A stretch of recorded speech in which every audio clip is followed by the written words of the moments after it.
बदलती डेमोग्राफी और धर्मांतरण का मुद्दा उठाकर बीजेपी में फिर से जान फूंकने की कोशिश की है। ऐसे में सवाल उठ रहा है कि इन मुद्दों को उठाकर क्या चंपाई सोरेन बीजेपी में अपनी पैठ और ताकत को मजबूत करना चाहते हैं या फिर कहानी कुछ और है।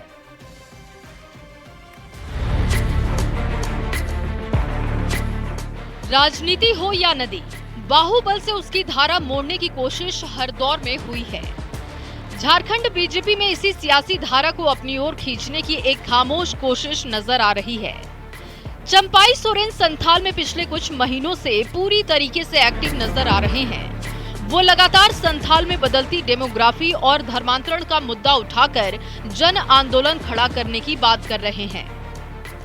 वो हेमंत सरकार पर ताबड़तोड़ हमला कर सियासत की आंखें अपनी ओर खींचने की कोशिश कर रहे हैं।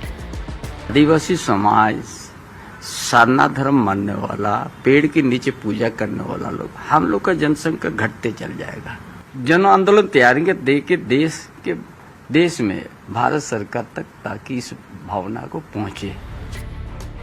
हालांकि चंपाई सोरेन जिस तरीके से संथाल में डेमोग्राफी का मुद्दा उठा रहे हैं, उस पर जेएमएम ने पलटवार करते हुए बीजेपी से पूछा कि आप किस डेमोग्राफी चेंज की बात कर रहे हैं। भारतीय जनता पार्टी किस डेमोग्राफी की बात कर रही है? आप लोगों को भी मालूम है कि बांग्लादेश घुसपैठ का मुद्दा विधानसभा और लोकसभा चुनाव में बहुत प्रमुखता से भारतीय जनता पार्टी ने उठाया था। चंपाई सोरेन के संथाल में सक्रिय होने पर बीजेपी का कहना है कि चंपाई संथाली नेता हैं। अब अलग बात है कि वो कोल्हान में रहते हैं, लेकिन वो पूरे झारखंड के नेता हैं और बीजेपी संथाल में डेमोग्राफी का मुद्दा उठाती रहेगी। चंपाई सोरेन भी एक संथाली है।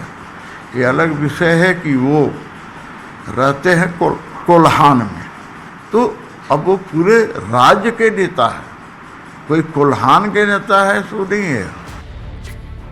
राजनीतिक विश्लेषक और वरिष्ठ पत्रकार का मानना है कि कोई भी नेता कहीं भी जा सकता है और प्रचार भी कर सकता है, लेकिन चंपाई सोरेन के पास अस्तित्व का संकट तो है।